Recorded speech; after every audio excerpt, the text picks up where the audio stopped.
आप टीचर बनना चाहते हैं?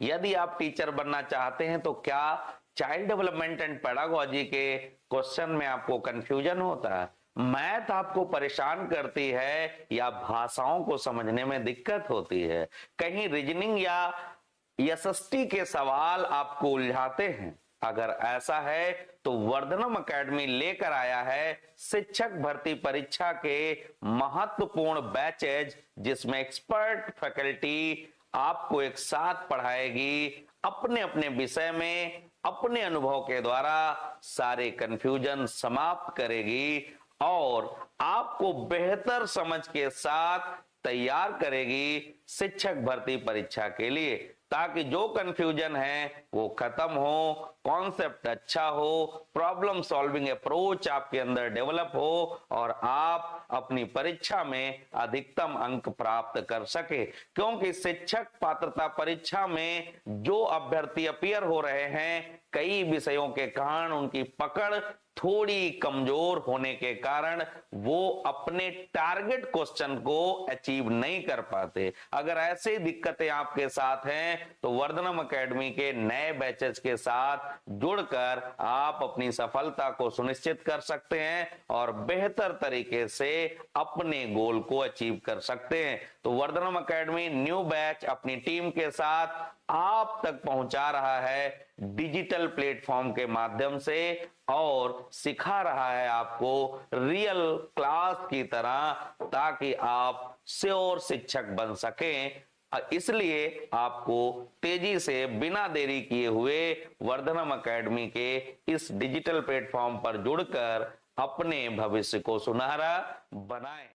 क्या आप टीचर बनना चाहते हैं?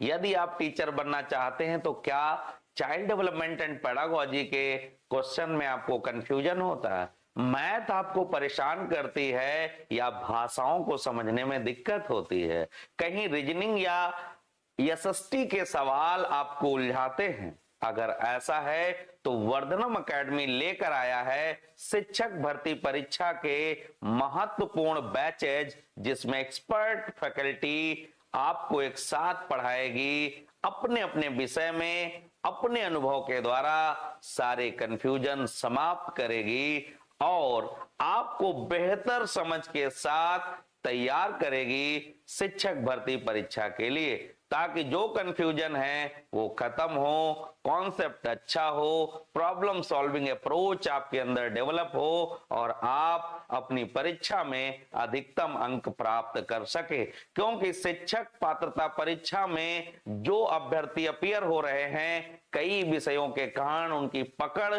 थोड़ी कमजोर होने के कारण वो अपने टारगेट क्वेश्चन को अचीव नहीं कर पाते। अगर ऐसी दिक्कतें आपके साथ हैं तो वर्धनम एकेडमी के नए बैचेस के साथ जुड़कर आप अपनी सफलता को सुनिश्चित कर सकते हैं और बेहतर तरीके से अपने गोल को अचीव कर सकते हैं। तो वर्धनम एकेडमी न्यू बैच अपनी टीम के साथ आप तक पहुंचा रहा है डिजिटल प्लेटफॉर्म के माध्यम। Hello students, welcome to Vardhanam academy. जैसा कि आप लोग जानते हैं कि हर संडे को एक मैराथन क्लास जो कि ऑल कॉम्पिटिटिव एग्जाम्स के लिए आता है, तो उसमें हम लोग कुछ जो इम्पोर्टेंट क्वेश्चंस हैं, हर सब्जेक्ट का अलग अलग टीचर्स जो अलग अलग सब्जेक्ट के क्वेश्चंस को लेकर आते हैं। तो आप लोग समय से यानी जुड़ जाएं और ज्यादा से ज्यादा इसको शेयर करें, ताकि हर बच्चे को क्या हो, फायदा हो और हर बच्चे तक ये वीडियोस पहुंच सके। तो आप लोग देखें सबसे पहले क्या है, और एप्लीकेशन पे हम लोग यानी प्ले स्टोर पे जाके वर्धनम एकेडमी के नाम से जो एप्लीकेशन है उसको आप डाउनलोड करेंगे और डाउनलोड करने के बाद 10 तारीख यानी 10 तारीख तक जो ऑफर चल रहे हैं उसमें पेड बैच में वो उन बैचेस को आप खरीद सकते हैं और उसमें आप क्लासेस कर सकते हैं। जैसे सुपर टेट का बैच डेली जो लाइव होता है यूट्यूब पे, ठीक है, वो 7 से 8 बजे तक 7 से 8 बजे लाइव होता है डेली आप लोग, और 3 बजे भी क्लासेस लाइव होती हैं, 11 बजे लेखपाल की क्लास लाइव होती है यूट्यूब पे और एप्लीकेशन पे, दोनों पे फ्री क्लासेस चलती हैं। तो आप लोग उसको ज्वाइन करें और पढ़ें। आगे हम लोग देखते हैं सुपर टेट का जो जीएस और जीके का मैराथन क्लास है वो हम आप लोगों के सामने रखेंगे। यहाँ पे कुछ इंपॉर्टेंट क्वेश्चंस हैं जो हिस्ट्री, जियोग्राफी, पॉलिटी और अलग अलग चीजों से उठाए गए क्वेश्चंस हैं, अलग अलग सब्जेक्ट से। ठीक, तो पहला क्वेश्चन जैसा कि हमारा है कि कैप्टन हॉकिंस किसके दरबार में आया था। देखें जो क्वेश्चंस यहाँ पे रखे जाते हैं वो बहुत इंपॉर्टेंट क्वेश्चंस होते हैं। आप लोग क्वेश्चंस को कॉपी में नोट डाउन भी करते रहेंगे और ऑप्शन को भी उसको नोट करते रहेंगे, क्योंकि ऑप्शन भी उसी तरीके से हैं कि वो भी कहीं ना कहीं पूछे गए हैं। ठीक, तो पहला क्वेश्चन जो हमारा है, आप लोग देखेंगे कि पहला क्वेश्चन क्या कह रहा है कि कैप्टन हॉकिंस किसके दरबार में आया था। ठीक, और ये भी बताएंगे कि कब आया था। आप लोग आंसर करेंगे कि कैप्टन हॉकिंस जो है वो किसके दरबार में आया था और कब आया था। यहां पे हमारे पास ऑप्शन है अकबर, जहांगीर, शाहजहां या इनमें से कोई नहीं। देखेंगे कि कैप्टन हॉकिंस जो है वो किसके दरबार में आया था, तो वो जहांगीर के दरबार में आया था। ठीक, किसके दरबार में आया था, जहांगीर के दरबार में आया था कैप्टन हॉकिंस। वो कब आया था, 1608 ईस्वी में। कब आया था, 1608 ईस्वी में आया था कैप्टन हॉकिंस जहांगीर के दरबार में। और जहांगीर ने इसे इंग्लिश खान की उपाधि दी थी। किसको, कैप्टन हॉकिंस को किसकी उपाधि दी थी, इंग्लिश खान की उपाधि। ये ध्यान रखेंगे, क्वेश्चन पूछ सकता है कि इंग्लिश खान की उपाधि किसको दिया था, तो कैप्टन हॉकिंस को दिया था। किसने दिया था, जहांगीर ने दिया था। ठीक, और जहांगीर के दरबार में ही यानी 1615 ईस्वी में, कब, 1615 ईस्वी में जहांगीर के दरबार में एक और आया था अंग्रेज, जिसका नाम था टॉमस रो। कौन था, टॉमस रो। उसका नाम क्या था, टॉमस रो। यानी 1615 में कौन आया था, टॉमस रो आया था जहांगीर के दरबार में। पहला 1608 में आया था कौन, कैप्टन हॉकिंस, और 1615 में कौन आया था, टॉमस रो आया था। ये याद रखेंगे। शाहजहां से क्या है, बहुत चीजें हैं शाहजहां के बारे में। ठीक है, जैसे ताजमहल किसने बनवाया था, शाहजहां ने बनवाया था। शाहजहां के बचपन का नाम जो था वो खुर्रम था। ये याद रखेंगे कि शाहजहां के बचपन का नाम क्या था, खुर्रम था। ताजमहल किसने बनवाया, शाहजहां ने बनवाया था। उसका जो वास्तुकार थे वो कौन थे, उस्ताद अहमद लाहौरी और ईसा खान। क्वेश्चन पूछा था कि ताजमहल के जो वास्तुकार थे वो कौन थे, तो उस्ताद अहमद लाहौरी और ईसा खान थे। हाँ, उपासना सिंह कह रही पहले का बी आंसर सही है। आंसर आपका, ताजमहल के बारे में दो चीजें याद रखेंगे कि ताजमहल का जो वास्तुकार दो लोग थे, पहले का नाम था उस्ताद अहमद लाहौरी, उस्ताद अहमद लाहौरी, और दूसरे कौन थे, ईशा खान। ईसा खान, ये क्या थे, वास्तुकार थे। वास्तुकार, ये ध्यान से देखेंगे। ठीक, तो पहला क्वेश्चन हमारा क्या है, हाँ, कुमारी रागनी जी कह रही है ईसा खान। हाँ, दोनों हैं, उस्ताद अहमद लाहौरी और ईसा खान दोनों हैं। तो हमारा पहला ऑप्शन क्या था कि कैप्टन हॉकिंस किसके दरबार में आया, जहांगीर के दरबार में 1608 ईस्वी। जहांगीर के दरबार में दूसरा जो आया था उसका नाम क्या था, टॉमस रो था। क्या था, टॉमस रो। वो कब आया, 1615 ईस्वी में। इंग्लिश खान की उपाधि किसे दी थी जहांगीर ने, तो कैप्टन हॉकिंस को दिया था। अगला क्वेश्चन देखेंगे, इलाहाबाद की संधि कब हुई थी। आप लोग आंसर करेंगे कि जो इलाहाबाद की ट्रीटी ऑफ इलाहाबाद हुआ था वो कब हुआ था। इलाहाबाद की संधि कब हुई थी, ऑप्शन है आपके पास 1665, 1765 रहेगा, इसको देख लेंगे। 1765, 1757, 1764 और 1761।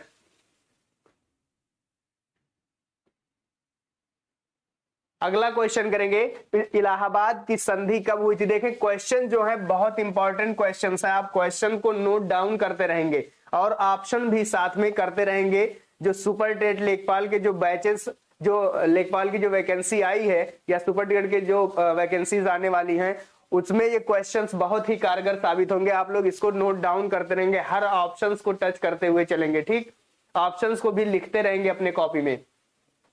अगला क्वेश्चन करें कि इलाहाबाद की संधि कब हुई थी। ऑप्शन है 1765, 1757, 1764 और 1761। चारों ऑप्शन से आपको 4 क्वेश्चंस और 4 नए क्वेश्चंस और उसके आंसर भी मिलते हैं, उसको भी आप नोट डाउन करते रहेंगे। हाँ, दूसरे का ए कह रहे हैं क्वेश्चन, दूसरे का ए, और बताएंगे ऑप्शन आप लोग। इलाहाबाद की संधि यानी जो ट्रीटी ऑफ इलाहाबाद हुआ था वो कब हुआ था? कल हमने बताया था आपको यूट्यूब पर और एप्लीकेशन पे जो क्लासेस चली थी, तो हमने आपको इतिहास के बारे में यानी भारतीय राष्ट्रीय कांग्रेस या उसके अधिवेशन के बारे में हमने 1857 से 1947 तक के जो इतिहास में कुछ हमने बातें बताई थी आपको, उसमें उसी से एक क्वेश्चंस रिलेटेड है कि इलाहाबाद की संधि कब हुई थी। तो देखेंगे 1765 में हुई थी। कब हुई थी? 1765 में इलाहाबाद की संधि हुई थी। और इसी संधि के तहत यानी इलाहाबाद के संधि के तहत क्या हुआ था 1765 में कि बिहार, बंगाल और उड़ीसा, ये याद रखेंगे, ये तीन राज्य बिहार, बंगाल और उड़ीसा को दीवानी कर दिया गया था। इसका मतलब इस राज्यों से जो टैक्स आते थे उस पर किसका अधिकार हो गया था? अंग्रेजों का अधिकार हो गया था। यानी 1764 ईस्वी में जब अंग्रेजों ने बक्सर का युद्ध जीत लिया था तो अंग्रेजों का पूरा दबदबा भारत पर बन गया था। यानी कहा जाता है कि अंग्रेज पूरे भारत पे शासन कब करने लगे थे, यानी पूरे भारत पे कब छा गए थे? बक्सर के युद्ध के बाद, 1764 के युद्ध के बाद। तो उसमें क्या हुआ था? 65 में इलाहाबाद की संधि हुई थी जिसमें बिहार, बंगाल और उड़ीसा का दीवानी कर दिया गया था। यानी इन राज्यों से जो टैक्स वसूले जाते थे वो उस पर किसका हक होता था? अंग्रेजों का। हाँ, 1757 प्लासी का युद्ध। हाँ, देखेंगे अगला ऑप्शंस आप लोग देखेंगे 1757 में क्या हुआ था? प्लासी का युद्ध हुआ। हमने कल बताया था कि प्लासी का युद्ध किसके किसके बीच में हुआ था। 1764 में कौन सा युद्ध हुआ था? बक्सर का युद्ध हुआ। 1764 में बक्सर का युद्ध हुआ। प्लासी कहाँ पे है? हुगली नदी के किनारे पश्चिम बंगाल में है। प्लासी कहाँ पे है? ये बक्सर कहाँ पे है? ये बिहार में है और प्लासी हुगली नदी के किनारे बंगाल में है। 1761 में क्या हुआ था? पानीपत का तीसरा युद्ध हुआ था। कौन सा? पानीपत का। देखें, पानीपत के 3 युद्ध हुए थे।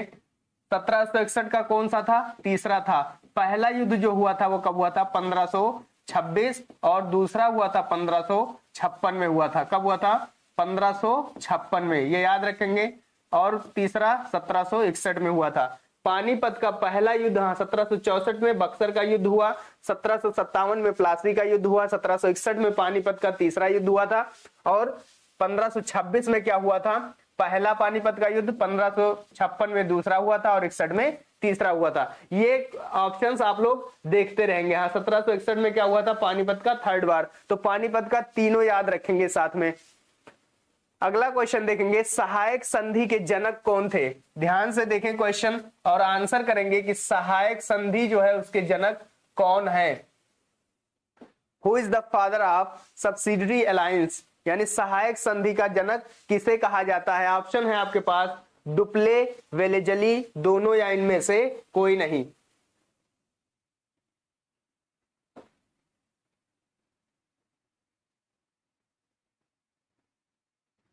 आंसर करेंगे सहायक संधि के जनक कौन है। और ये भी क्वेश्चन करेंगे, बताएंगे कि सहायक संधि में यानी सबसे पहला सहायक संधि जो हुआ था किस राज्य ने कबूल किया था?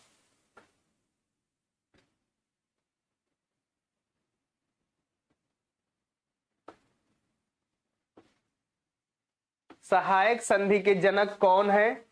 ऑप्शन है डुप्ले, वेलेजली, दोनों या इनमें से कोई नहीं। आप लोग ऑप्शन करेंगे। और कौन सा राज्य था जो सबसे पहले सहायक संधि को क्या किया था? माना था।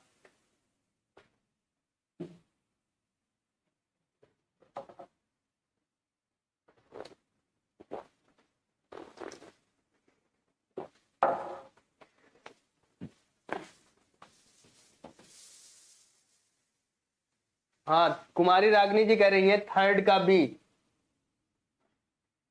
थर्ड का बी। हाँ, देखें सहायक संधि का हमने जनक पूछा है। ध्यान देंगे क्वेश्चन इसी तरीके से हमारे आंसर्स गलत हो जाते हैं। हमने कहा सहायक संधि का जनक जो है वो किसको माना जाता है? डुप्ले को माना जाता है। किसको माना जाता है? डुप्ले को माना जाता है। लेकिन पूरी तरीके से यानी जो लागू किया था वो कौन था? वेलेजली। यानी वेलेजली को नहीं माना जाता, जनक जो है वो डुप्ले को माना जाता है। लेकिन सहायक संधि को लाने वाला कौन सा अंग्रेज था? वो वेलेजली था, यानी लागू करने वाला सहायक संधि कौन, विलेजली था। और कौन सा राज्य था जो सहायक संधि के तहत यानी माना था, वो था इलाहाबाद। कौन सा है, इलाहाबाद। ठीक, वर्तमान नेम क्या है इसका, प्रयागराज। तो इलाहाबाद जो था वह सहायक संधि यानी मानने वाला पहला राज्य था। जनक कौन है, डुप्ले, और लाने वाला कौन था, वेलेजली था। तो आंसर आप लोग ध्यान से देखें और क्वेश्चन करते रहेंगे। ठीक, ये लिख लेंगे इस चीज को कि जनक जो है वो डुप्ले है। यहां से आंसर इसी तरीके से फंसा देता है। अगला क्वेश्चन रहेगा, तंबाकू की खेती एवं प्रिंटिंग प्रेस सबसे पहले किसने शुरू किया था। किस चीज की खेती, ये क्वेश्चन कई बार आया है कि तंबाकू की खेती और प्रिंटिंग प्रेस को कौन लेकर आया था, या किसने, यानी भारत में जो है तंबाकू की खेती और प्रिंटिंग प्रेस किसने लेकर आया था, या किन शासकों ने लाया था। तो बताएंगे। हाँ, क्वेश्चंस को देखें। क्वेश्चंस सबसे पहले पढ़ें, क्वेश्चन को 2-3 बार पढ़ने की कोशिश करें, जो अगर थोड़ा सा टिपिकल क्वेश्चन है तो, क्योंकि जल्दबाजी में ही गलत होता है और फिर पछताने के अलावा कुछ नहीं बचता। यहाँ हम लोग अपने यानी एक बार जब गलती होती है तो इंसान गलती से ही सीखता है, और गलती से सीखी गई चीज कभी भूल नहीं सकती है। तंबाकू की खेती एवं प्रिंटिंग प्रेस सबसे पहले किन शासकों भी कह सकते हैं, या किसने भारत में शुरुआत की थी, ये बताएंगे आप लोग। आंसर करें।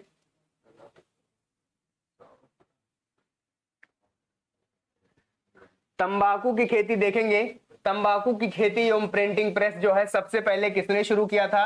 ऑप्शन हमारे पास पुर्तगाली, ब्रिटिश, फ्रांसीसी या डेनिश। हाँ, कुमारी रागनी जी कह रहे हैं फोर्थ का ए।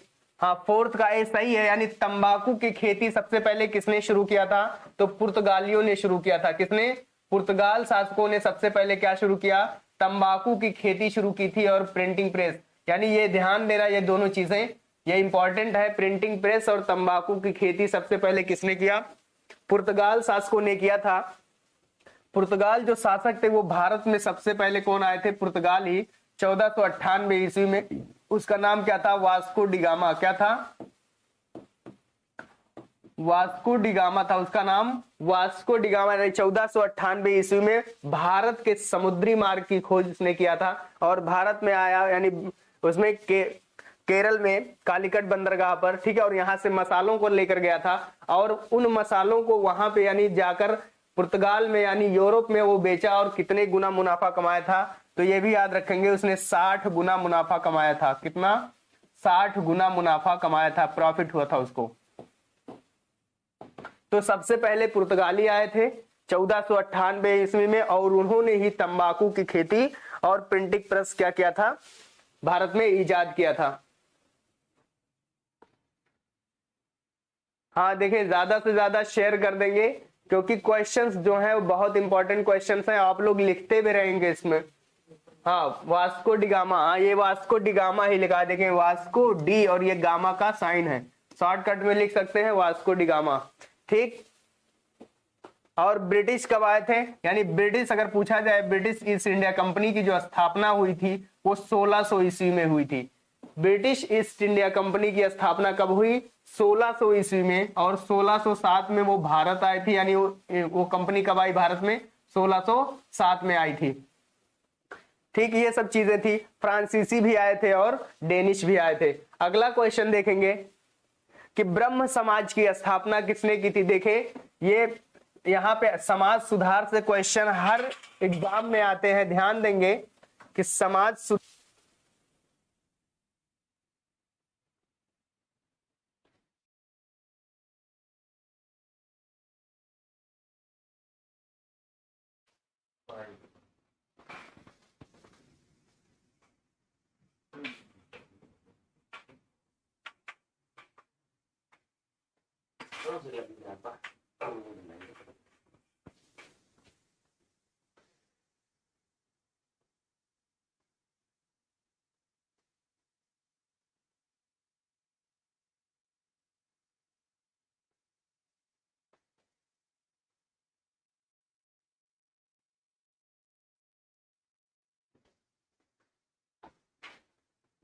हाँ, दयानंद सरस्वती, शिवानी पटेल कह रही है दयानंद सरस्वती। ध्यान से क्वेश्चन पढ़े आप लोग कि ब्रह्म समाज की स्थापना किसने किया था?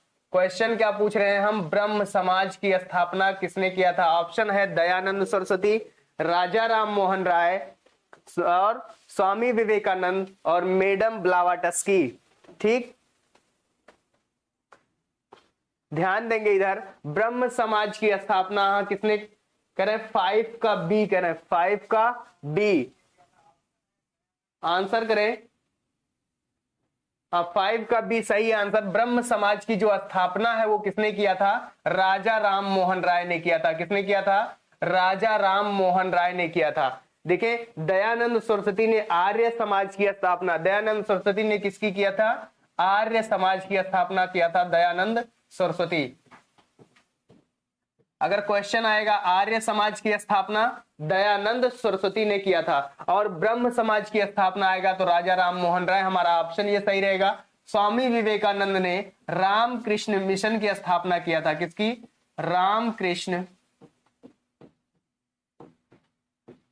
रामकृष्ण मिशन की स्थापना किसने किया था? स्वामी विवेकानंद ने किया था। और थियोसॉफिकल सोसाइटी की स्थापना, अगर क्वेश्चन पूछेगा थियोसॉफिकल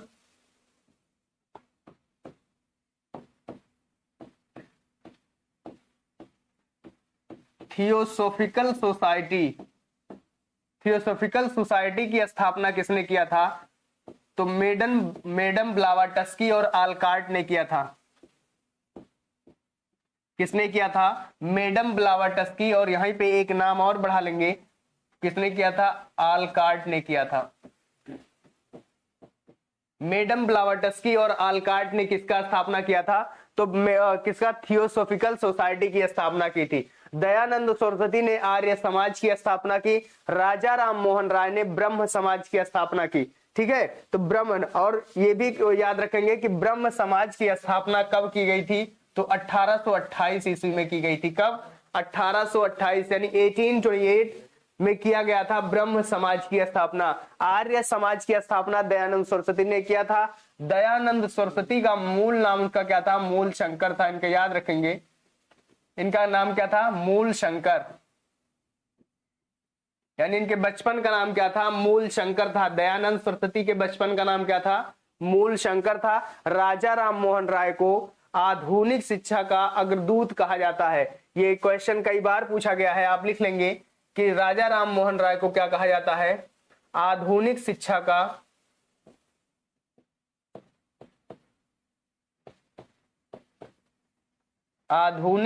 का अग्रदूत कहा जाता है।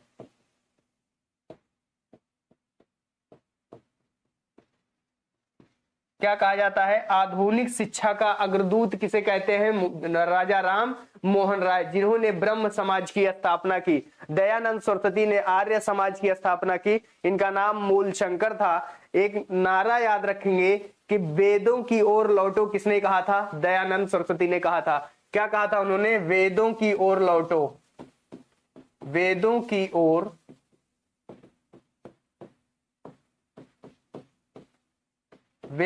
ओर लौटो, ये किसने कहा था? तो दयानंद सरस्वती ने कहा था। और आर्य समाज का एक नारा है, ठीक है, कि भारत भारतीयों के लिए है। आर्य समाज का एक नारा याद रखेंगे, क्या है? कि भारत जो है वो किसका है? भारतीयों का है। भारत भारतीयों के लिए है। भारत क्या? भारतीयों के लिए है। स्वामी विवेकानंद किसका किया था? रामकृष्ण मिशन की स्थापना किया था स्वामी विवेकानंद ने। ध्यान देंगे कि स्वामी विवेकानंद ने रामकृष्ण मिशन की स्थापना किया था। ठीक है, इन्हें, स्वामी विवेकानंद को क्या कहा जाता है? स्वामी विवेकानंद को, इनका बचपन का नाम क्या था? नरेंद्र नाथ दत्त था। क्या था? नरेंद्र नाथ दत्त। ये भी याद रखेंगे कि स्वामी विवेकानंद के बचपन का नाम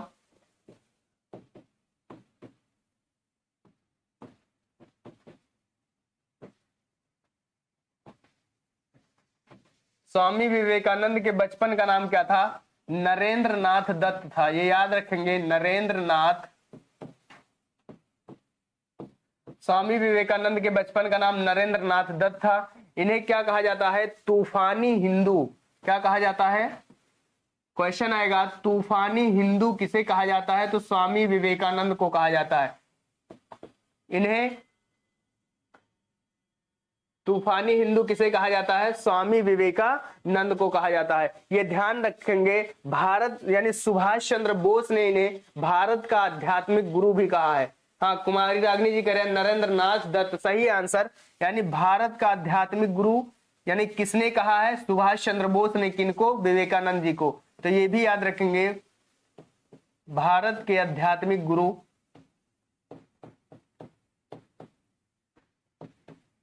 भारत के आध्यात्मिक गुरु कौन है? स्वामी विवेकानंद जी को कहा गया। किसने कहा है? सुभाष चंद्र बोस ने कहा। ये कई चीजें थी, आप याद करते रहेंगे। स्वामी विवेकानंद ने किसकी स्थापना की? रामकृष्ण मिशन की स्थापना की। इनके बचपन का नाम क्या है? नरेंद्र नाथ दत्त है। इन्हें तूफानी हिंदू भी कहा जाता है। ठीक, अगला क्वेश्चन देखेंगे।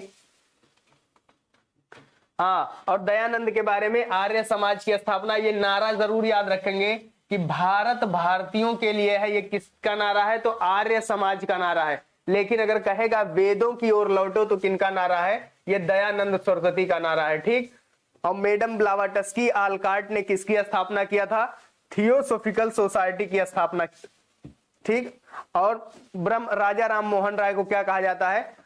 आधुनिक शिक्षा का अग्रदूत कहा जाता है। अगला क्वेश्चन है, देखें, ये है, इसको क्या करेंगे आप लोग? ज्वाइन करेंगे। फेसबुक जो पेज है वर्धनम एकेडमी के नाम से, जो फेसबुक पेज है उसको ज्वाइन कर लेंगे। और ये क्या है? टेलीग्राम चैनल, यानी जो भी यूट्यूब पे पढ़ाया जाता है उसका पीडीएफ, आपको अगर पीडीएफ की जरूरत है या पीडीएफ आपको चाहिए तो वर्धनम एकेडमी के नाम से जो टेलीग्राम चैनल है उसको आप ज्वाइन करेंगे, वहां से आपको पीडीएफ मिल जाएगा। ठीक, और इसको प्ले स्टोर से भी ऐप डाउनलोड करेंगे। और यहाँ पे बैच लॉन्च हो चुके हैं, कई बैच लॉन्च हो चुके हैं। ठीक है, जैसे सुपर टेट का भी है, लेखपाल का भी है। अगर किसी को वर्ल्ड मैप या इंडिया मैप की जरूरत है, यानी वर्ल्ड मैप पढ़ना है जीएस और जीके के लिए, इंडिया मैप पढ़ना है, क्योंकि मैप क्या होता है कि अगर मैप एक बार पढ़ लिए तो आपका यानी यानी 50 से 60% जो जीएस और जीके का पोर्शन है वो कंप्लीट हो जाता है आपका। ठीक, तो वो बैच भी लॉन्च होने वाला है।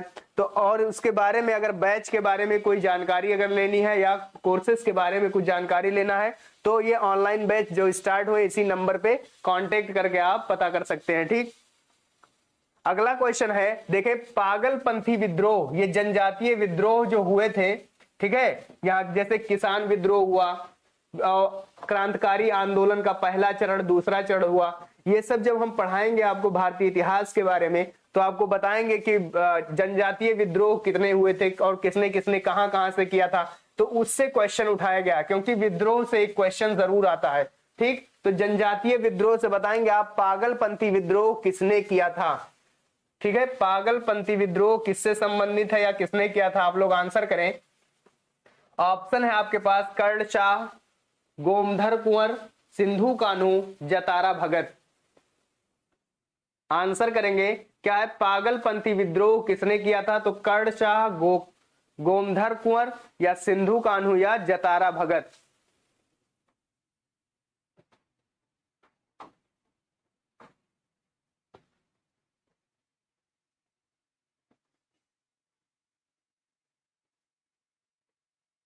देखिए, पागलपंथी जो विद्रोह है किसने किया था? ध्यान देंगे आप लोग कि पागलपंथी विद्रोह किसने किया था। ऑप्शन है कर्ण शाह, गोमधर कुंवर, सिंधु कान्हू और जतारा भगत। तो इसको ध्यान देंगे कि पागलपंथी जो विद्रोह है उसको किसने शुरू किया था?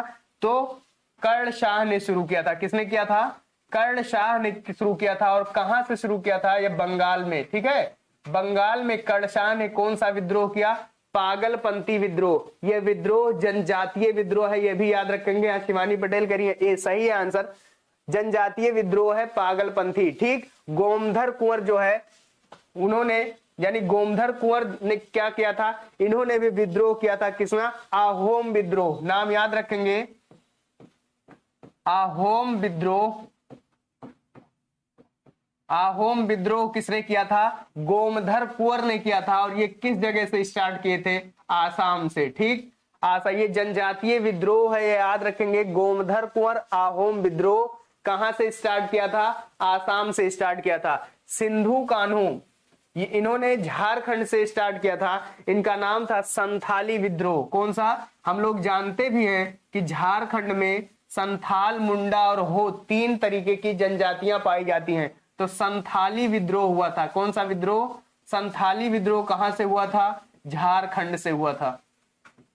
किसने किया था? सिंधु कान्हू ने संथाली विद्रोह किया झारखंड से। ठीक। आहोम विद्रोह किसने किया? गोमधर कुंवर ने किया था। जतारा यानी ये जतारा भगत जो है ये विद्रोह यानी कौन सा विद्रोह किया था? जतारा भगत ने ताना भगत विद्रोह। कौन सा?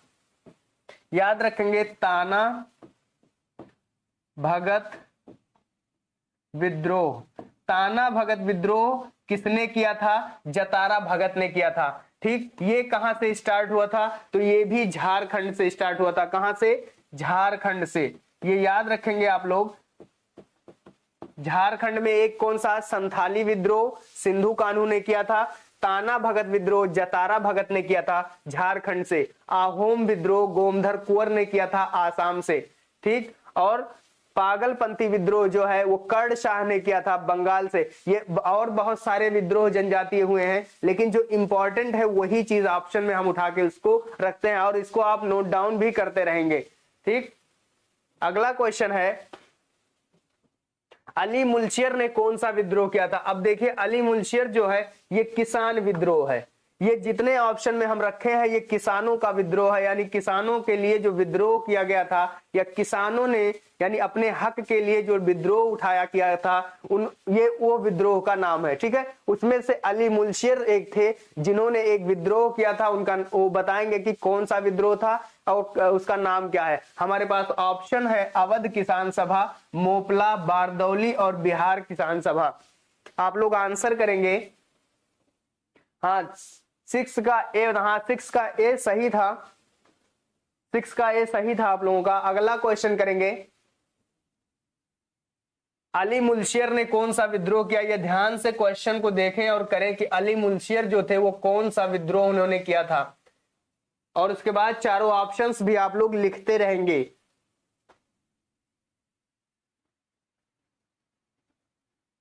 शिवानी पटेल करिए 7th का ए।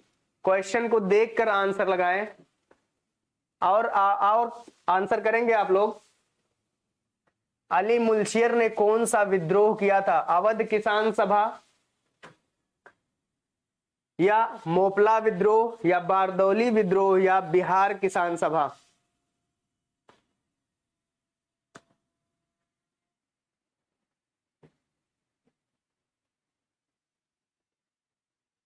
सेवंथ का ए। हाँ 6 राज कह रहे हैं 7th का ए। देखें, अली मुल्शियर ने जो किया था वो मोपला विद्रोह था। ये क्वेश्चन आया भी है कई बार, आप लोग इसको नोट डाउन करते रहेंगे कि मोपला विद्रोह किसने किया था? अली मुल्शियर ने किया था। कब किया था? 1922 ईस्वी में। कब किया था? 1922 ईस्वी में किया था। ठीक। मोपला विद्रोह कब हुआ? 1922 में। किसने किया था? अली मुल्शियर ने किया था। अवध किसान सभा किसने किया था? तो 1920 में अवध किसान सभा जो विद्रोह हुआ था रामचंद्र ने किया था। किसने किया था? रामचंद्र। ये याद रखेंगे आप लोग। ये किसानों का विद्रोह है, जो इंपॉर्टेंट है वही आप लोगों के सामने है।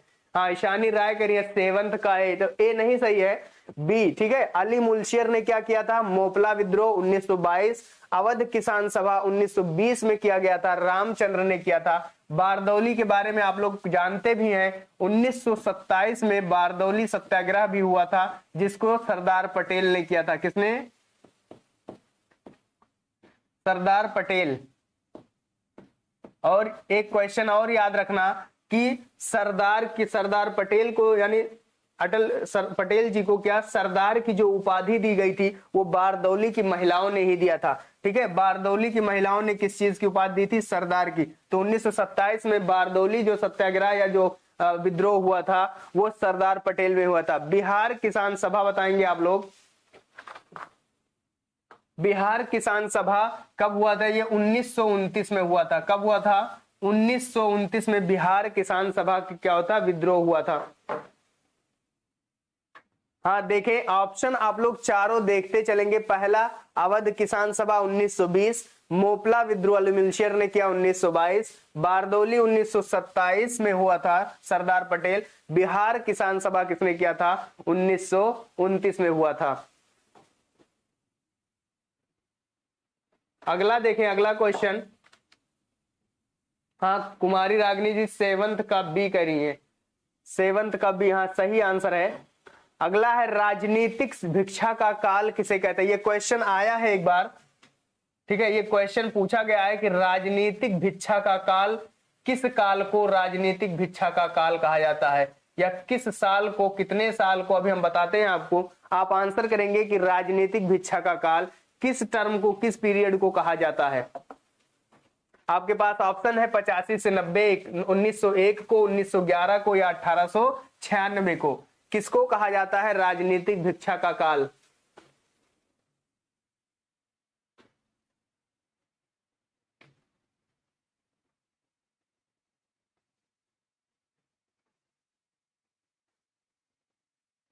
आंसर करेंगे आप लोग कि राजनीतिक भिक्षा का काल कहा जाता है। ऑप्शन है 1885 से 95, 1901, 1911 और 1896। What is the called the period of political beginning? Answer करें 8 का 3, ईशानी राय करिए 8 का 3 और आंसर करेंगे।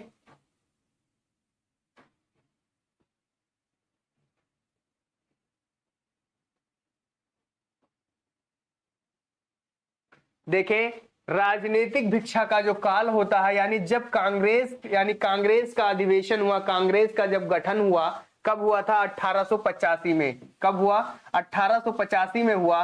तो 1885 से लेकर 1905 तक ये 20 साल के काल को क्या कहा जाता है, ये 20 साल का जो साल गुजरा था, 20 साल, इसे राजनीतिक भिक्षा का काल कहा जाता है। हाँ 8 का बी नहीं सही है, यानी ए ऑप्शन सही है। ऑप्शन नंबर ए हमारा सही है। क्या है 1885 से जो 1900 तक का जो काल है, यानी ये कौन सा, कितने साल इसमें हुए 20 साल। तो कांग्रेस के शुरुआती 20 साल को राजनीतिक भिक्षा का काल कहा जाता है। ये बात ध्यान रखना कि कांग्रेस के शुरुआती जो 20 साल था उसको क्या कहा गया, राजनीतिक भिक्षा का काल कहा गया। जो 1885 में कांग्रेस का क्या हुआ, गठन हुआ था, और 1905 तक क्या इसको कहा गया। 1901 में,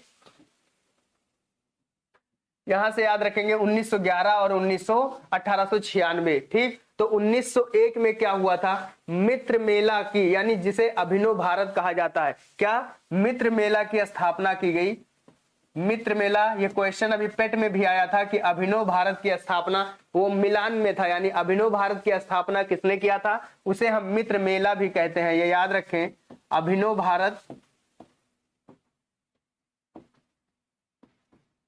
अभिनव भारत या मित्र मेला दोनों एक ही की स्थापना किसने किया था, तो बीडी सावरकर ने किया था। ध्यान देंगे इसको, किसने किया था, बीडी सावरकर।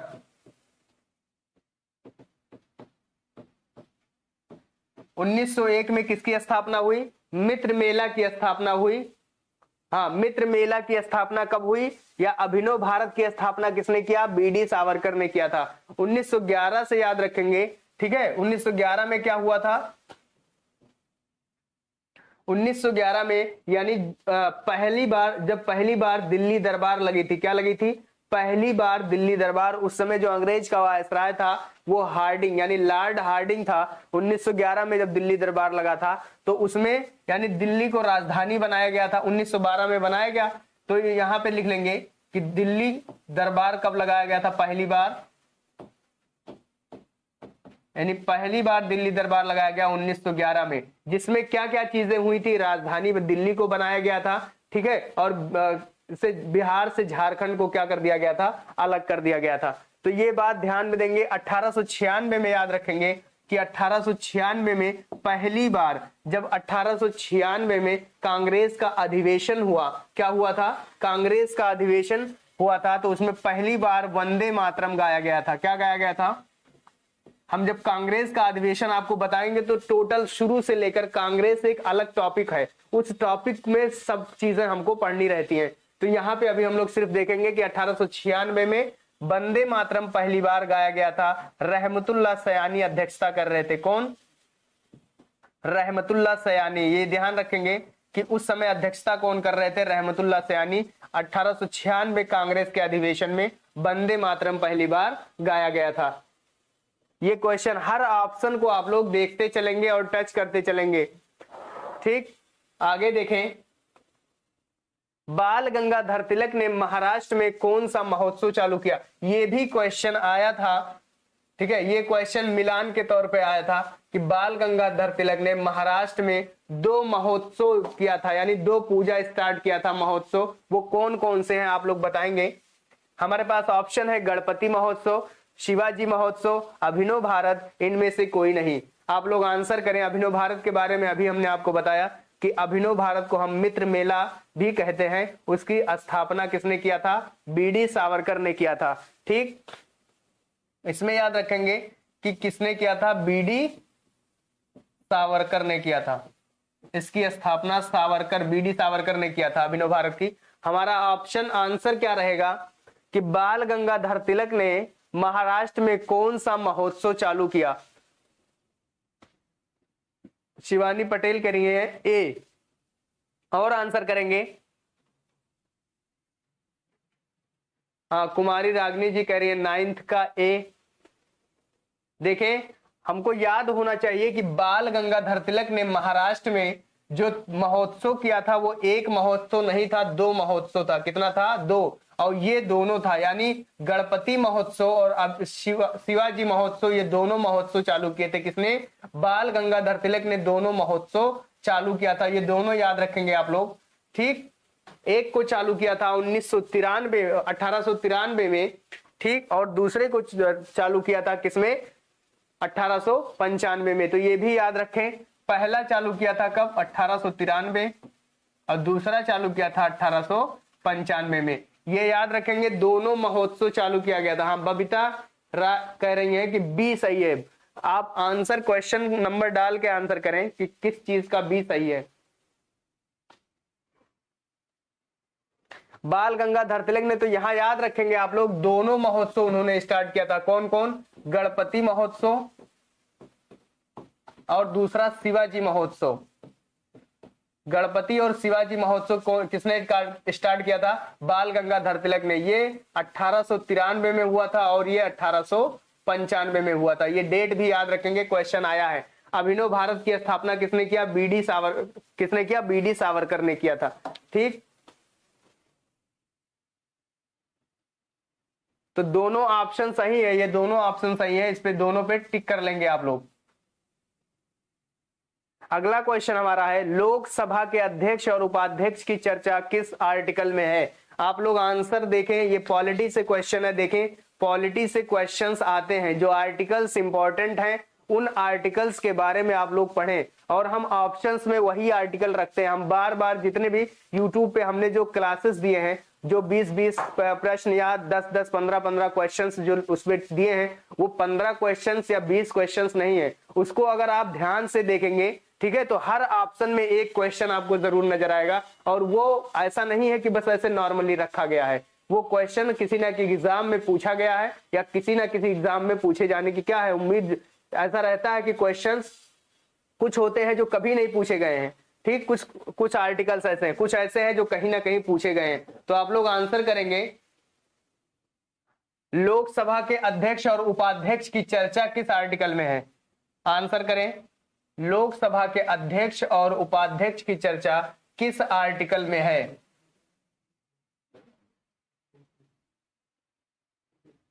आंसर करेंगे आप लोग, लोकसभा के अध्यक्ष और उपाध्यक्ष की चर्चा किस आर्टिकल में है?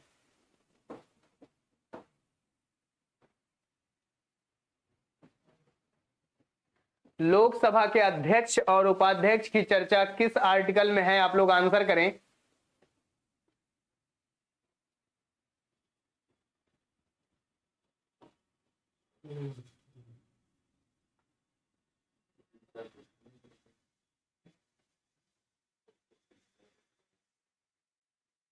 हाँ कह रहे हैं कुमारी रागनी जी 10th का ए। हाँ सही है आंसर आपका, और लोग आंसर करेंगे। 10th का ये देखें, ऑप्शंस को आप लोग लिखते भी रहेंगे, नोट करते रहेंगे कि लोकसभा के अध्यक्ष और उपाध्यक्ष की चर्चा किसमें है? आर्टिकल 93 में है। किसमें है? यानी अनुच्छेद 93 आर्टिकल 93 में किसकी चर्चा है?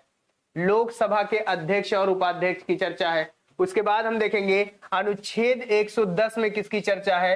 तो धन विधेयक की चर्चा। ये ध्यान रखेंगे कि धन विधेयक की चर्चा किसमें है? धन विधेयक की चर्चा किसमें है? अनुच्छेद 110 में है। 112 में हमने बताया है कि बजट की चर्चा है। किसकी? केंद्र के बजट की चर्चा किसमें है? 112 में है। अनुच्छेद 120 में संसद में जो भाषाएं, यानी संसद में भाषाओं की चर्चा, संसद में भाषा की चर्चा किसमें है? 120 में है, जिसमें दो भाषाएं, कौन कौन सी? हिंदी और इंग्लिश। कौन कौन सी भाषाएं हैं? हिंदी है और इंग्लिश है। तो ये ध्यान देंगे कि अनुच्छेद 112 में बजट की चर्चा है, अनुच्छेद 120 में संसद के भाषाओं की चर्चा है। आप लोग आंसर करते रहेंगे। और लोकसभा के अध्यक्ष और उपाध्यक्ष की चर्चा किसमें है? अनुच्छेद 93 या 93 में है। देखिए अगला क्वेश्चन हमारा है कि सुप्रीम कोर्ट की मूल अधिकारिता की चर्चा किसमें है? आप लोग आंसर करें कि सुप्रीम कोर्ट के मूल अधिकारिता की चर्चा। हम आपको अभी बताते हैं कि मूल अधिकारिता क्या होता है। सबसे पहले एससी का मतलब यहां रखेंगे, सुप्रीम कोर्ट क्या है? Supreme court. सुप्रीम कोर्ट की मूल अधिकारिता की चर्चा किसमें है? मूल अधिकारिता का मतलब होता है वो कौन से ऐसे केस हैं जो सिर्फ और सिर्फ सुप्रीम कोर्ट में ही जा सकते हैं। ठीक है, वह कौन से ऐसे यानी मामले हैं जो सीधा किसमें जा सकता है? सुप्रीम कोर्ट में जा सकता है। तो उसे हम कहते हैं सुप्रीम कोर्ट की मूल अधिकारिता। तो वो किस आर्टिकल में है? आर्टिकल 131, 129, 71 या 124। आप लोग आंसर करें। अनुच्छेद 131, 129 या 71 या 124 में है। शिवानी पटेल कह रही है 124 में। आप लोग ध्यान से देखें, ये क्वेश्चन इंपॉर्टेंट है, पूछा भी गया है कि सुप्रीम कोर्ट की मूल अधिकारिता। मूल अधिकारिता का मतलब हमने बताया कि वो मामले, यानी जैसे स्टेट टू स्टेट का जो मामला हो वो सुप्रीम कोर्ट जा सकता है, स्टेट या सेंट्रल का मामला हो, या सेंट्रल, ठीक है, सेंट्रल या स्टेट का मामला, ठीक, तो वो सब डायरेक्ट कहां जा सकते हैं? सुप्रीम कोर्ट में जा सकते हैं। तो वो मूल अधिकारिता हो गई अनुच्छेद 131। ठीक है, इसका आंसर अनुच्छेद 131 में है, ये ध्यान रखेंगे। ठीक, आर्टिकल 131 यानी अनुच्छेद 131 में क्या है? सुप्रीम कोर्ट की मूल अधिकारिता की चर्चा है। अनुच्छेद 129 में अभिलेख न्यायालय की चर्चा है। अभिलेख न्यायालय का मतलब कि सुप्रीम कोर्ट ने अगर किसी चीज को पारित कर दिया या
कमेंट करके बताएंगे कि दिख रहा है कि नहीं दिख रहा है।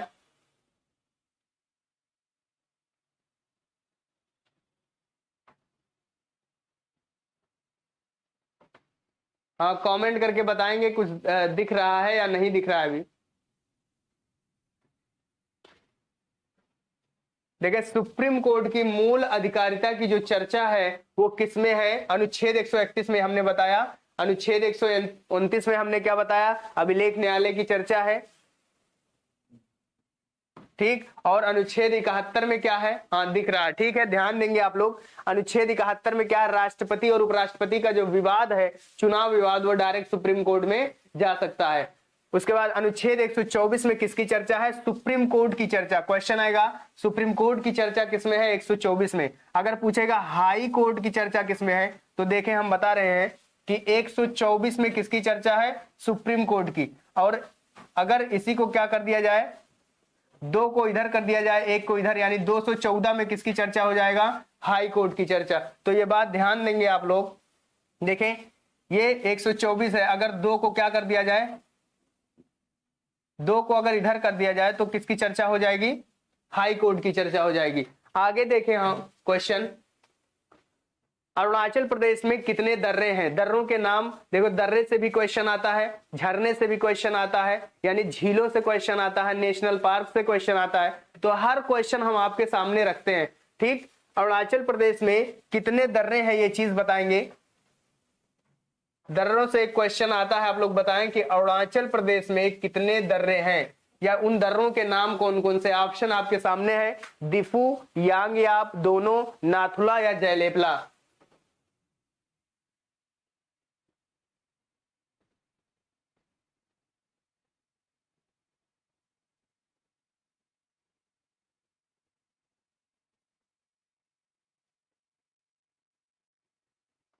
हाँ, 12 का डी कह रहे हैं, 12 का कौन सा है? डी सही है आंसर आपका।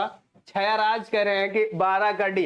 अरुणाचल प्रदेश में कितने दर्रे हैं? तो उन दर्रों का नाम हमें याद होना चाहिए कि अरुणाचल प्रदेश में कितने दर्रे हैं? 2 दर्रे हैं, यानी दोनों होगा इसमें, दिफू और यांगयाप। कौन सा? दिफू और यांगयाप, यानी दिफू और यांगयाप दोनों दर्रे किसमें है? अरुणाचल प्रदेश में है। नाथुला और जयलेपला जो दर्रा है वो कहां पे है? सिक्किम में है। कहां पे है? सिक्किम में। नाथुला और जयलेपला जो दर्रा है वो कहां पे है? सिक्किम में है। ये बात ध्यान देंगे आप लोग।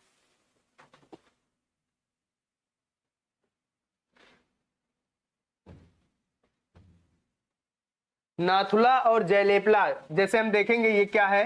ये इंडिया का मैप, अगर मैप से हम देखें, ठीक, तो यहां पे ये क्या है? ये सिक्किम है। सिक्किम में, अरुणाचल प्रदेश में 2 दर्रे कौन कौन से हैं? कौन सा है? दिफू और यांगयाप दर्रा। और सिक्किम में देखेंगे तो ये नाथुला है और ये जयलेपला दर्रा। बहुत सारे दर्रे हैं। मणिपुर में एक दर्रा है जिसका नाम है तुजू दर्रा, ठीक। तो दर्रों के नाम भी, दर्रों से क्वेश्चन आते हैं। हाँ, सिक्किम में है कह रहे हैं, सी ऑप्शन, यानी दोनों ऑप्शन सही है। दिफू यांगयाप कहां पे है? अरुणाचल प्रदेश। नाथुला और जयलेपला कहां पे है? सिक्किम में है। अगला क्वेश्चन देखेंगे, लोकटक झील किस राज्य में है? देखें, झील, ये क्वेश्चन कई बार आया है कि लोकटक जो झील है वो किस राज्य में है? आप बताएंगे सिक्किम, मणिपुर, उड़ीसा और आंध्र प्रदेश। लोकटक झील किस राज्य में है? सिक्किम में है, या मणिपुर में है, या उड़ीसा में है, या आंध्र प्रदेश में है?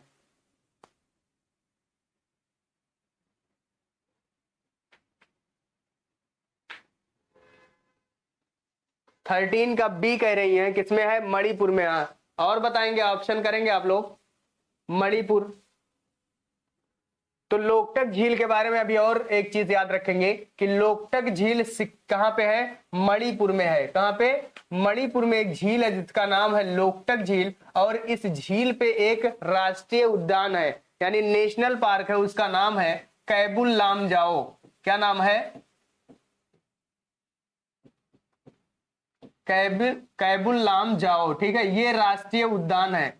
ये कैसा है? ये क्वेश्चन आया था कि तैरता हुआ राष्ट्रीय उद्यान कहां पे है? तो वो लोकटक झील पे है। कैबुल लामजाओ राष्ट्रीय उद्यान कहां पे है? मणिपुर में है। सिक्किम में जो झील है उसका नाम है चोलामू झील। क्या है? चोलामू झील। सिक्किम में एक झील है जिसका नाम है चोलामू झील। उड़ीसा में है एक झील जिसका नाम है, उड़ीसा के झील का नाम क्या है? लोनार झील। सॉरी, लोनार नहीं है, इसको क्या कहते हैं? लोनार झील जो है वो महाराष्ट्र में है। कहां पे है? महाराष्ट्र में है। आंध्र प्रदेश में है, आंध्र प्रदेश में है। कोलेरू और पुलिकट झील कहां पे है? आंध्र प्रदेश। कोलेरू और पुलिकट जो झील है वो कहां पे है? कोलेरू और पुलिकट झील कहां पे है? आंध्र प्रदेश में है। ठीक। उड़ीसा में जो झील है उसका नाम क्या है? चिल्का झील। क्या है? चिल्का झील कहां पे है? उड़ीसा में है। तो ये सब चीजें याद रखेंगे हम लोग। हाँ, कुमारी रागनी जी करें चिल्का झील। उड़ीसा में क्या है? चिल्का झील है। आंध्र प्रदेश में कोलेरू और पुलिकट है। और कैबुल लामजाओ ये क्या है? नेशनल पार्क है, यानी राष्ट्रीय उद्यान भी कह सकते हैं इसको। ठीक। ये कहां पे है? ये लोकटक झील पे है। ये इसे तैरता हुआ राष्ट्रीय उद्यान कहते हैं। अगला क्वेश्चन देखेंगे, मध्य प्रदेश के नेशनल पार्क हैं, इसमें हम लोग बताएंगे उड़ीसा का चिल्का झील। मध्य प्रदेश के नेशनल पार्क कौन कौन से हैं? नेशनल पार्क से भी क्वेश्चन आता है। एक इसमें बताएंगे कि जो मध्य प्रदेश के नेशनल पार्क कौन कौन से हैं। हमारे पास ऑप्शन है कान्हा, किसली, पन्ना और क्या है? नाहरगढ़, सरिस्का, नामदफा या नंदा देवी।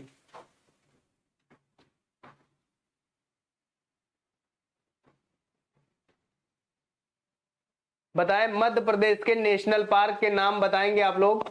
ऑप्शन करें। हमारे पास ऑप्शन क्या है? कान्हा, किसली, पन्ना, नाहरगढ़, सरिस्का, नामदफा या नंदा देवी।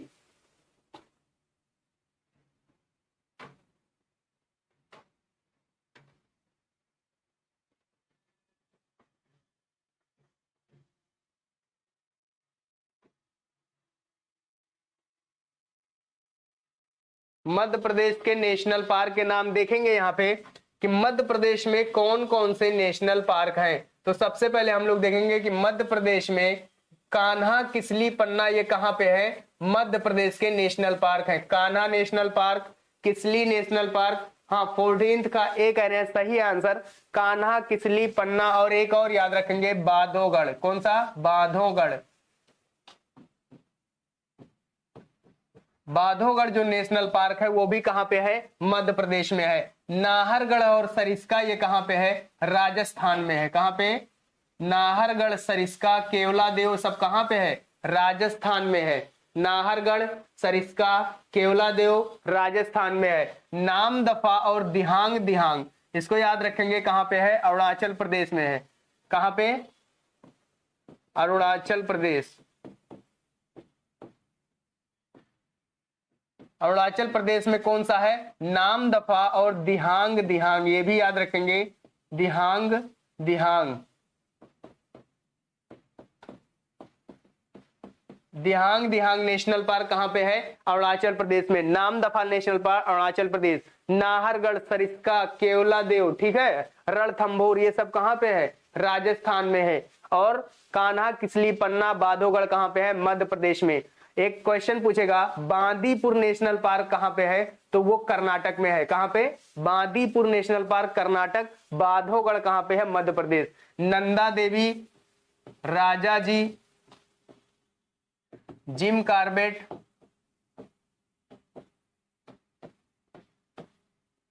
फूलों की घाटी,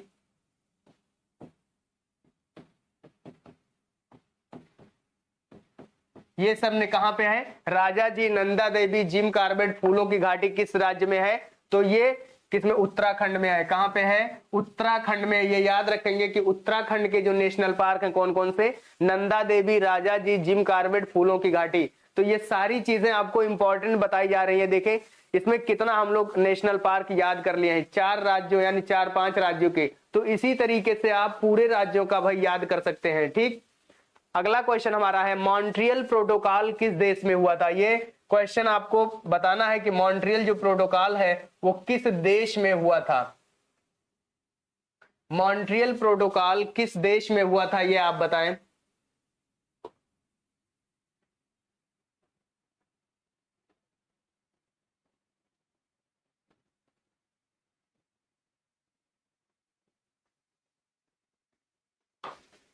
मॉन्ट्रियल प्रोटोकॉल किस देश में हुआ था? हमारे पास ऑप्शन है कनाडा, ब्राजील, नैरोबी और जापान। मॉन्ट्रियल जो प्रोटोकॉल हुआ था वो किस देश में हुआ था? कनाडा में, ब्राजील में, नैरोबी में या जापान में हुआ था? तो देखेंगे मॉन्ट्रियल प्रोटोकॉल जो है वो कहां, 15 का क्या बता रहे हैं, सी। 15 का ममता भारती कह रही है 15 का सी, तो 15 का सी नहीं है ये। देखें मॉन्ट्रियल जो प्रोटोकॉल हुआ था वो कनाडा के मॉन्ट्रियल में हुआ था। मॉन्ट्रियल एक जगह है, कनाडा के कहां पे हुआ था, मॉन्ट्रियल में हुआ था। मॉन्ट्रियल प्रोटोकॉल कहां हुआ था, कनाडा के मॉन्ट्रियल में हुआ था। और ब्राजील में एक शहर है जिसका नाम है रियो डी जेनेरियो। क्या है, रियो डी जेनेरियो हुआ था, वहां पे प्रोटोकॉल हुआ था एजेंडा 29, यानी जिसे पृथ्वी सम्मेलन कहा जाता है, यानी पृथ्वी सम्मेलन जिसमें एजेंडा 29 रखा गया था, सॉरी एजेंडा 21, क्या एजेंडा 21 रखा गया। पृथ्वी सम्मेलन वो ब्राजील के शहर में हुआ था, उसका नाम क्या है, रियो डी जेनेरियो। क्या है, Rio de Janeiro. Rio de Janeiro में हुआ था पृथ्वी सम्मेलन एजेंडा 21। नैरोबी में, केन्या की क्या है, यानी केन्या की राजधानी क्या है, नैरोबी। 1987 में कनाडा में, हाँ सही है, ओजोन के लिए किया गया था इसमें मॉन्ट्रियल प्रोटोकॉल। नैरोबी में हुआ था, केन्या में प्रोटोकॉल, इसमें भी पर्यावरण के लिए किया गया था। ठीक है, पर्यावरण के लिए किया गया था इसमें। और जापान के शहर, यानी जापान की राजधानी टोक्यो है, लेकिन जापान का एक शहर है क्योटो। क्या है, क्योटो प्रोटोकॉल, यानी क्योटो प्रोटोकॉल भी हुआ था कार्बन डाइऑक्साइड के लिए, जिसमें कार्बन फुटप्रिंट भी इजाद किया गया था। तो ये याद रखेंगे, क्योटो प्रोटोकॉल जापान में हुआ, पर्यावरण के लिए नैरोबी केन्या में हुआ था, नैरोबी प्रोटोकॉल। पृथ्वी सम्मेलन एजेंडा यानी ब्राजील, रियो डी जेनेरियो सम्मेलन हुआ, मॉन्ट्रियल प्रोटोकॉल कनाडा में हुआ था। ये आप लोग याद रखेंगे। अगला क्वेश्चन हमारा है, ये ज्वाइन कर लेंगे, ठीक है, जो टेलीग्राम चैनल है इसको ज्वाइन कर लेंगे, एप्लीकेशंस पे जाके यानी प्ले स्टोर से एप्लीकेशन डाउनलोड कर लेंगे, वहां पे नए नए बैचेज स्टार्ट हो रहे हैं, आप लोग उसमें देखेंगे, ठीक है, और उसमें अच्छे से पढ़ाई करेंगे। अगला क्वेश्चन है, सैंडी गिब्सन और विक्टोरिया जो मरुस्थल है वो किस देश में है? अब मरुस्थल आप लोग बताएं, ये वर्ड से क्वेश्चन है, वर्ड जियोग्राफी से, वर्ल्ड ज्योग्राफी से क्वेश्चन है कि सैंडी गिब्सन और विक्टोरिया जो मरुस्थल है वो किस देश में है। ये तीनों मरुस्थल अलग अलग हैं, इसको याद करने का एक ट्रिक है वो बताएंगे अभी आपको। सैंडी गिब्सन और विक्टोरिया जो मरुस्थल है वो किस देश में है? ऑस्ट्रेलिया, अर्जेंटीना, यूएसए या चिली?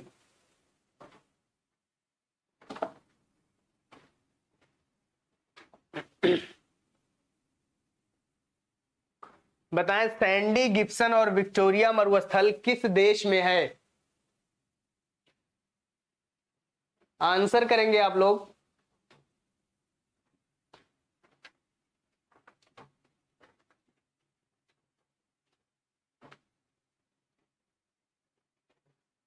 जल्दी जल्दी आंसर करेंगे। इसमें सैंडी गिब्सन विक्टोरिया किस देश में है, यानी मरुस्थल जो है वो किस देश में है? हाँ 16 का शिवानी पटेल कह रही है 16 का ए।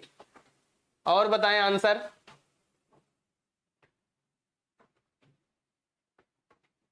कुमारी रागनी जी कह रही है 16 का ए। सही है आंसर आपका। सैंडी गिब्सन और विक्टोरिया जो मरुस्थल है वो किस देश में है? तो ऑस्ट्रेलिया में है। कहां पे है? ऑस्ट्रेलिया में है। ये इसको हम इस तरीके से याद रख सकते हैं 7 GB, यानी कैसे याद रखेंगे? 7 GB। ठीक, तो ये ऑस्ट्रेलिया के मैप अगर हम देखें तो इस तरह से ऑस्ट्रेलिया का मैप, ठीक है, तो इसमें क्या है 7 GB मरुस्थल। पहले सैंडी गिब्सन और विक्टोरिया मरुस्थल, तो ये कहां पे है? ऑस्ट्रेलिया में है। ठीक, उसके बाद देखेंगे अर्जेंटीना में एक मरुस्थल है जिसका नाम है पेंटागोनिया का मरुस्थल। क्या है? पेंटागोनिया का मरुस्थल। क्वेश्चन आएगा पेंटागोनिया का मरुस्थल कहां पे है? अर्जेंटीना में है। कहां पे है? हाँ ईशानी राय कह रही है ऑस्ट्रेलिया। सही है। यूएसए में एक है, यूएसए में जो है अमेरिका में एक मरुस्थल है जिसका नाम क्या है बताएं? मोजावे एरिजोना मरुस्थल। क्या है? मोजावे मरुस्थल कहां पे है? ये ऑस्ट्रेलिया में है। एरिजोना मरुस्थल यानी मोजावे और एरिजोना कहां पे है? मोजावे और एरिजोना जो मरुस्थल है कहां पे है? यूएसए में है। चिली में एक मरुस्थल है जिसका नाम है, ठीक है, चिली में मरुस्थल जो है उसका नाम क्या है? आटाकामा का मरुस्थल। क्या है? आटाकामा का मरुस्थल। आटाकामा का मरुस्थल कहाँ है? चिली में है। और मोजावे एरिजोना मरुस्थल यूएसए में है। अर्जेंटीना में है पेंटागोनिया का मरुस्थल। और ऑस्ट्रेलिया में क्या है? ऑस्ट्रेलिया में सैंडी गिब्सन और विक्टोरिया मरुस्थल है। ठीक, ये चीज आप ध्यान से देखेंगे, मरुस्थल से क्वेश्चंस आते हैं, आप ध्यान से क्वेश्चन देखेंगे और करेंगे इसको। चिली में कौन सा है? आटाकामा का मरुस्थल। कौन सा मरुस्थल है? आटाकामा। क्वेश्चन आएगा दुनिया का सबसे ऊंचा मरुस्थल कौन सा है? आटाकामा का मरुस्थल। ठीक, दुनिया की सबसे ऊंची झील कौन सी है? टिटिकाका झील। तो ये झीलों से क्वेश्चन जब आएगा, वर्ल्ड मैप आप पढ़ेंगे तो उसमें बहुत सारी चीजें पढ़ाई जाएंगी। अगला क्वेश्चन है पंपास घास का मैदान किस देश में है? ये आंसर करेंगे आप कि पंपास जो घास का मैदान है, घास के मैदान से भी क्वेश्चन आता है। ये वर्ल्ड जियोग्राफी से क्वेश्चन उठाए गए हैं, आप लोग ध्यान से करेंगे। पंपास घास का मैदान किस देश में है? अर्जेंटीना, वेनेजुएला, ब्राजील या हंगरी? पंपास घास का मैदान आटाकामा चिली में है। सही है आंसर आपका। आटाकामा का मरुस्थल एक विशेषता यह है कि दुनिया की यानी विश्व की सबसे ऊंची मरुस्थल है आटाकामा का मरुस्थल। बताएं पंपास जो घास का मैदान है वो किस देश में पाया जाता है? अर्जेंटीना, वेनेजुएला, ब्राजील या हंगरी?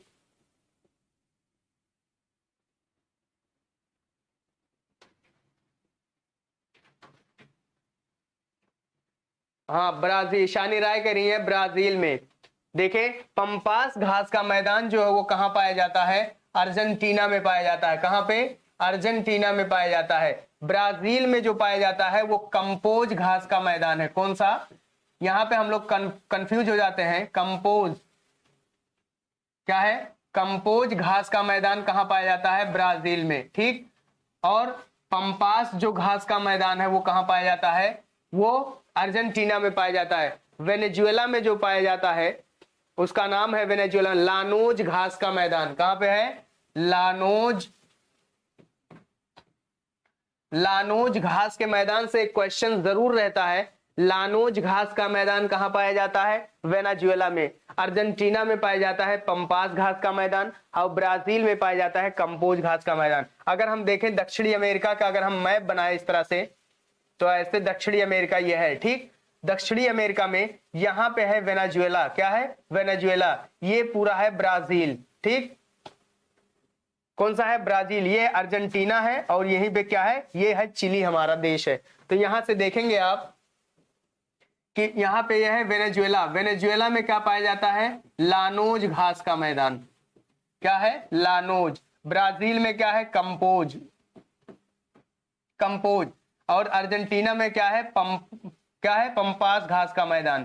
क्या है? पंपास घास का मैदान। ये चिली है। ठीक है, यहीं पे है आटाकामा का मरुस्थल भी है। दुनिया का सबसे ऊंचा झील टिटिकाका झील जो है वो उरुग्वे और पेरू की सीमा पर है। ये भी नहीं, सॉरी, बोलीविया और पेरू की सीमा पर है, वो हमको बताएंगे।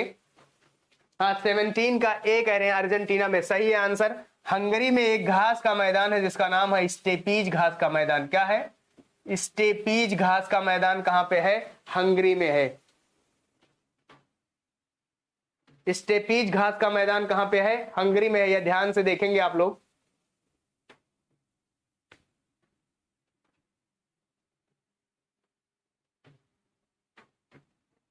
अगला क्वेश्चन हमारा है दुनिया का सबसे ऊंचा झील कौन सा है? क्या है? दुनिया का सबसे ऊंचा झील, अभी हमने आपको बताया था कि दुनिया का सबसे ऊंचा झील कौन सा है? टिटिकाका झील, मोराकैबो झील, विक्टोरिया झील या फाइव फ्लावर झील? आंसर करें आप लोग।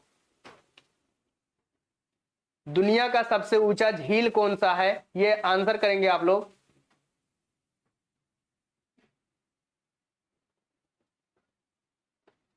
देखिए, दुनिया का सबसे ऊंचा झील जो है उसका नाम है टिटिकाका झील। कौन सा झील है? टिटिकाका झील। आप यहां देख लेंगे, दुनिया का सबसे ऊंचा झील टिटिकाका झील कहां पे है? ये बोलीविया और पेरू की सीमा पर है। किस पे है? बोलीविया, बोलीविया और पेरू के सीमा पर कौन सा झील है? टिटिकाका झील है। ठीक, ये ध्यान देंगे। टिटिकाका झील कहां पे है? हाँ, कुमारी रागनी जी कह रही है टिटिकाका बोलीविया और पेरू की सीमा पर है। वेनेजुएला में एक झील है जिसका नाम है मोराकैबो झील। कहां पे है? वेनेजुएला में, ये भी याद रखेंगे। वेनेजुएला में क्या है? मोराकैबो झील है। विक्टोरिया जो है ये केन्या और युगांडा के सीमा पर है। किसमें? ये केन्या और किस पे है? ठीक है, नहीं, तंजानिया और युगांडा के सीमा पर है। कहां पे है? तंजानिया और युगांडा। तंजानिया और युगांडा के सीमा पर एक झील है जिसका नाम क्या है? विक्टोरिया झील। 5 फ्लावर झील याद रखेंगे, इंपॉर्टेंट है। ये कहां पे है? चाइना में है। 5 फ्लावर झील कहां पे है? चाइना में है। तो ये सब क्वेश्चन जो इंपॉर्टेंट है, मोराकैबो झील वेनेजुएला में है, विक्टोरिया झील तंजानिया और युगांडा के बॉर्डर पे है, 5 फ्लावर कहां पे है? चाइना में, टिटिकाका झील भी बोलीविया और पेरू के बॉर्डर पे है। अगला क्वेश्चन हमारा है विल्जर्ड हवाएं किस देश में चलती हैं? ध्यान देंगे, ये विल्जर्ड जो हवा है ये ठंडी हवा है। ठीक है, विल्जर्ड हवाएं किस देश में चलती हैं आप बताएंगे। पहला ऑप्शन है साइबेरिया, इटली, स्पेन और ब्राजील।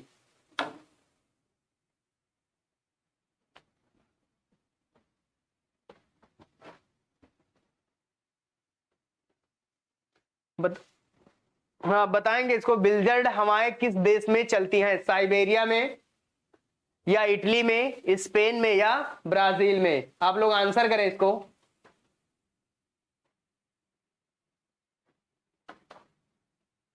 आंसर करेंगे। हाँ साइबेरिया, ईशानी राय कह रही है साइबेरिया, यानी विल्जर्ड हवाएं किस देश में है? साइबेरिया में, इटली में, स्पेन में या ब्राजील में? तो विल्जर्ड जो हवाएं हैं वो कहां पे है? साइबेरिया में चलती है। साइबेरिया कहां? रूस में है, यानी ये रूस है। रूस का इधर वाला जो पार्ट है वो साइबेरिया का मैदान कहलाता है। ठीक है, वहां से एक हवा चलती है, ये ठंडी हवा है जिसका नाम है विल्जर्ड। हाँ ममता भारती कह रही है 19 का ए सही है, विल्जर्ड है। इटली में एक ठंडी हवा चलती है जिसका नाम है बोरा।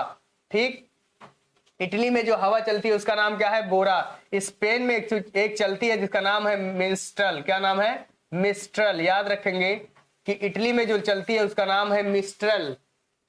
और ब्राजील में एक चलती है हवा जिसका नाम क्या है? ब्राजील में, यानी इटली में चलती है उसका मिस्ट्रल है, इसका नाम है पेम्प्रो। क्या नाम है?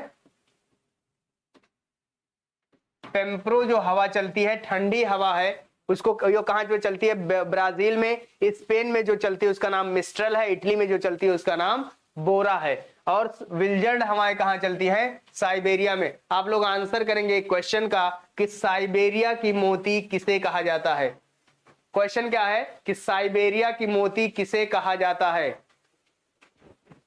बताएं, कमेंट बॉक्स में बताएंगे कि साइबेरिया की मोती किसे कहा जाता है। और ये चीज याद रखेंगे,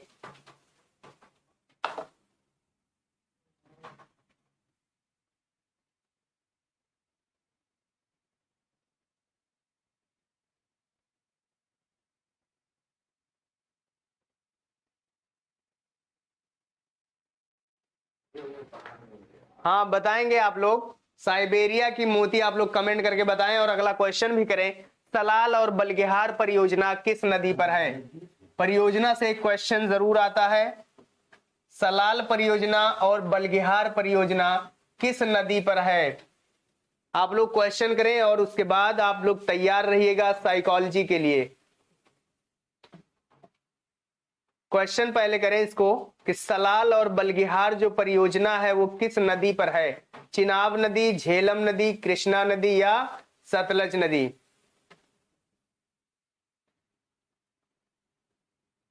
साइबेरिया की मोती किसे कहा जाता है? हाँ कुमारी रागनी जी कह रही है मधुबाला नहीं, बैकाल झील को कहा जाता है। शिवानी पटेल का आंसर सही है। साइबेरिया की मोती किसे कहते हैं? बैकाल झील को, जो दुनिया की सबसे गहरी झील है। ये याद रखेंगे, दुनिया की, विश्व की सबसे गहरी झील बैकाल झील, जिसे साइबेरिया की मोती कहा जाता है। अगला क्वेश्चन है, सलाल और बलगिहार परियोजना किस नदी पर है? चिनाब नदी, झेलम नदी, कृष्णा नदी या सतलज नदी?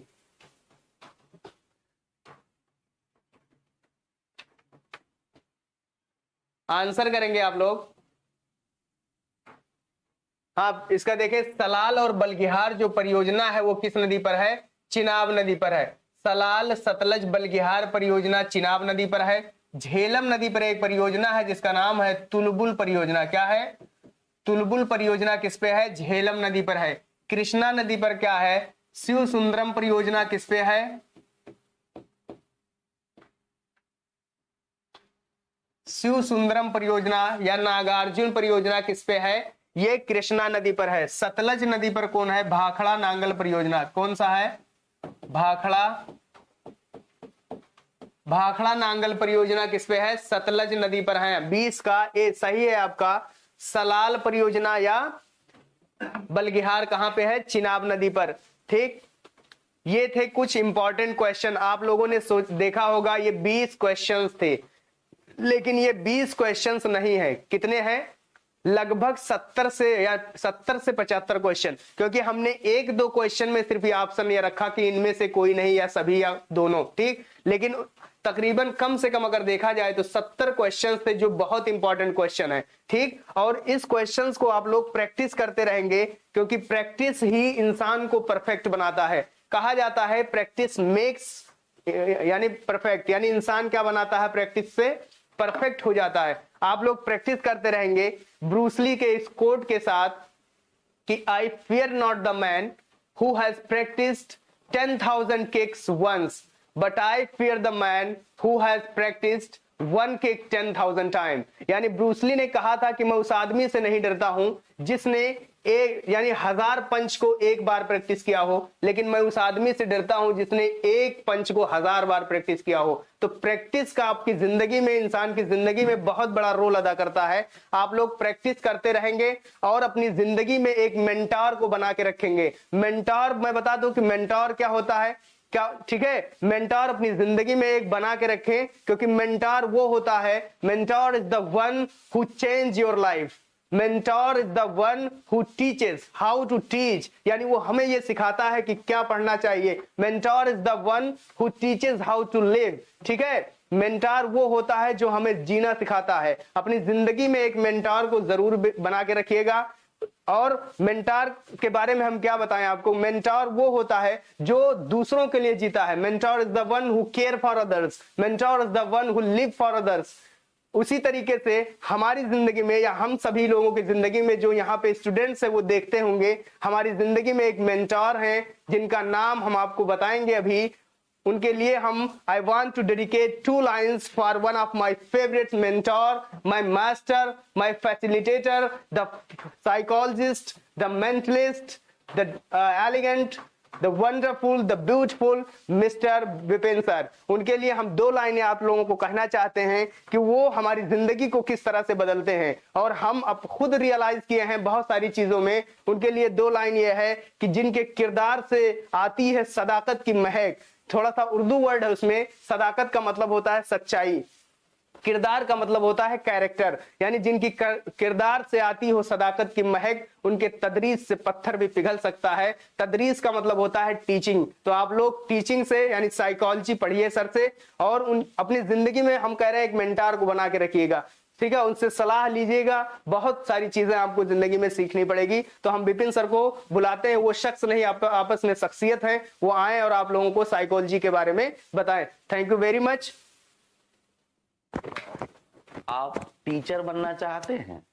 यदि आप टीचर बनना चाहते हैं तो क्या चाइल्ड डेवलपमेंट एंड पेडागोजी के क्वेश्चन में आपको कंफ्यूजन होता है, मैथ आपको परेशान करती है, या भाषाओं को समझने में दिक्कत होती है, कहीं रीजनिंग या एसएसटी के सवाल आपको उलझाते हैं? अगर ऐसा है तो वर्धनम एकेडमी लेकर आया है शिक्षक भर्ती परीक्षा के महत्वपूर्ण बैचेज, जिसमें एक्सपर्ट फैकल्टी आपको एक साथ पढ़ाएगी, अपने अपने विषय में अपने अनुभव के द्वारा सारे कंफ्यूजन समाप्त करेगी और आपको बेहतर समझ के साथ तैयार करेगी शिक्षक भर्ती परीक्षा के लिए, ताकि जो कंफ्यूजन है वो खत्म हो, कॉन्सेप्ट अच्छा हो, प्रॉब्लम सॉल्विंग अप्रोच आपके अंदर डेवलप हो और आप अपनी परीक्षा में अधिकतम अंक प्राप्त कर सके। क्योंकि शिक्षक पात्रता परीक्षा में जो अभ्यर्थी अपीयर हो रहे हैं, कई विषयों के कारण उनकी पकड़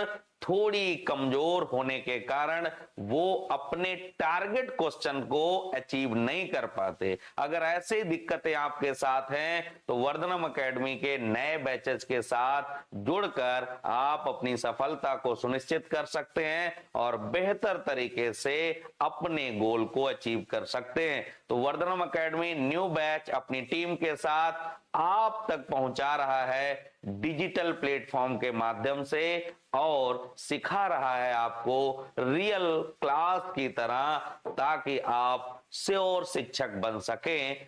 इसलिए आपको तेजी से बिना देरी किए हुए वर्धनम एकेडमी के इस डिजिटल प्लेटफॉर्म पर जुड़कर